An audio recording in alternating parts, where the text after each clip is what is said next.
Chapter 13, The Opening of the Atlantic. So until 1492, with Christopher Columbus sailing to the New World, there really weren't any continuous links between Eastern and Western hemispheres.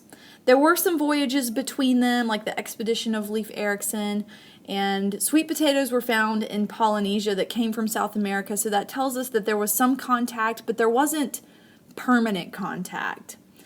Some groups, like the Polynesians, the Arabs, and the Chinese that we mentioned in the last chapter, had the capacity to cross the ocean even before Columbus did, but they just chose not to. And so it was only when Middle Eastern ports stopped providing access to Asia and some of their profits were cut, only then did Europeans launch voyages across the Atlantic. And this attraction to Asian trade led to Europeans discovering and conquering the New World. And this, of course, was accompanied by and resulted from the Renaissance. So in this video, we're going to look at the economic and social changes that took place in Europe that caused Europeans to seek trade in the Atlantic. And after 1200 CE, Europeans began to come out of their agrarian lifestyle and local political systems.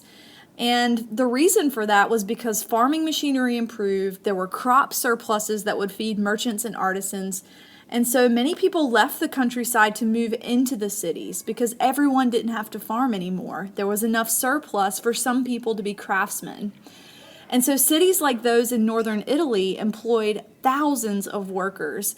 And so as manufacturing and trade increased, Europeans became increasingly aggravated by Middle Eastern markets, and they wanted to look for business elsewhere. Workers and landed gentry. So as business increased, local manufacturers and traders began to form guilds. And the purpose of a guild was to regulate the prices of a certain trade, to regulate the wages of a certain trade, and to maintain certain standards of quality and quantity of production. And so they recruited and trained apprentices. And of course, they kept industrial interests at the forefront of their agenda. Most guild members, almost all guild members were men, but there were some widowed females who were a part of the guild. And the most powerful guild at this time was the Hanseatic League.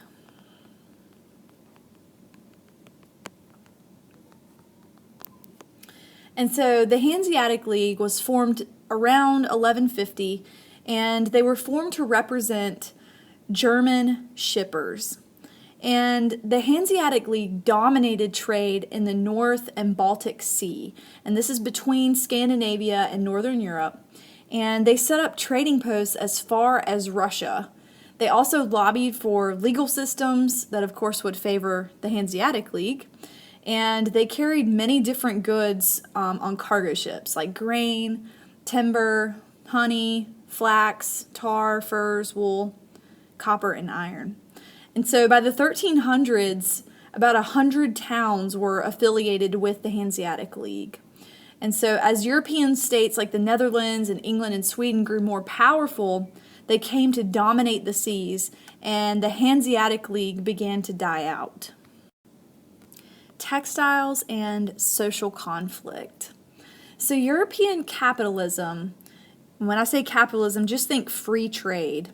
So European capitalism was born in northern Italy and Flanders with the dominance of the textile industry, so the making of cloth. And so these entrepreneurs or business owners organized production, and they employed thousands of people and invested lots of money so that they could in turn make more profits. And in Florence, Italy, there were about 200 to 300 workshops that employed a third of the city. And so this created a complex class structure within the process of textile production between the manual workers, or like the unskilled workers, the guild members, and the weavers, who hoped that someday they could be a part of the guild as well. And so there was class conflict as a result of textile production. And so, in search of more profit, many of the traders organized what's called the putting out system. And this is where workers were supplied with raw materials and they manufactured the product in their home. Sometimes it's called the cottage industry because this was done at home. And then they sold it back to the trader. And the good thing about this was that this was a family industry. Women and children were usually employed as well, but certainly at a cheaper rate because they weren't doing the heavy-duty machinery stuff. They were more or less preparing for the cloth to be spun or woven. So class warfare revolts actually broke out in some places, and craftsmen were demanding that guild members be able to participate in city government and have a voice in government regulation of trade. And of course, given the chance to legislate, the guild members would, of course, legislate in their own favor. And then you have the tension between impoverished workers and wealthy industrialists. So the conflict between the unskilled worker and the factory owner. And so workers were forbidden to strike, and in some cases they were even forbidden to assemble.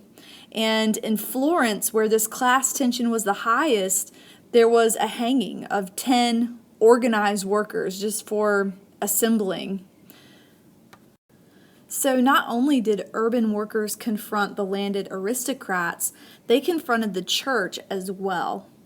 In earlier times, the Roman Catholic Church looked upon wealth as a bad thing, and they even questioned whether or not merchants could be saved because many times they were so wealthy. And because the church forbade Christians to take and give interest on loans, Jews dominated the money lending business. And so by the end of the 13th century, the church had forced Jews into the ghettos, and they were highly stigmatized in 4 ways. 1, they were alien by religion. 2, they had foreign ancestry. 3, they were money lenders by occupation, which that was seen as scandalous and corrupt. And the 4th, they were segregated into ghettos.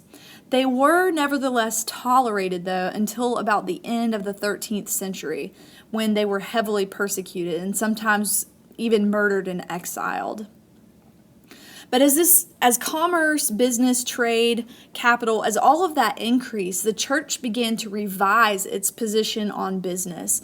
And one of the forerunners of that movement was a Catholic priest named Thomas Aquinas. And Aquinas justified commerce and said, it's okay, you can be a Christian and engage in business. And his work was called Summa Theologiae. It's Latin, I'm not sure. But basically, he said that trade was beneficial to the buyer and the seller. And he said as long as you have just price or fair price, then it's okay for Christians to engage in business. And so traders were allowed compensation for labor, and businessmen were allowed to charge interest. And as time went on, the Catholic Church was okay with that. So that brings us to our last topic, plague and social unrest. So Europe's growing economy was sort of undermined by disasters in the 14th century. And those disasters boiled down to 3 things, really. It was famine, warfare, and the plague. The Black Death traveled with the Mongols from Central Asia into China in 1331 and essentially decimated the population. And some of that decimation was caused by war as well, but the plague was horrible and had a devastating effect on the Chinese population. So plague-infested rats boarded ships, sending the plague all across Europe and the East. And by the time this was all said and done, the bubonic plague had wiped out 1/3 of Europe's population. And in doing that, it reshuffled the social classes. Peasants actually benefited from the bubonic plague because it caused labor shortages. So they gained higher wages and access to more land and freedom, even geographical mobility. Also, a new class of property-owning farmers formed. So in some ways, there were some good things that came out of the plague. Another thing that happened because of the plague was that urban workers began to riot more frequently and boldly. For instance, in Florence, the Ciampi, I could be butchering that. This was the lowest class of urban workers. They revolted and demanded open access to the guilds, the right to unionize or the right to form labor unions. They wanted reduced workers' fines, less punishments, and the right to participate in government. And because of the population shortages, they actually received some of those things. But at any rate, the plague inspired Europeans to reassess their values, to look at their institutions, and even their belief in God. And tomorrow we will pick up with the Renaissance.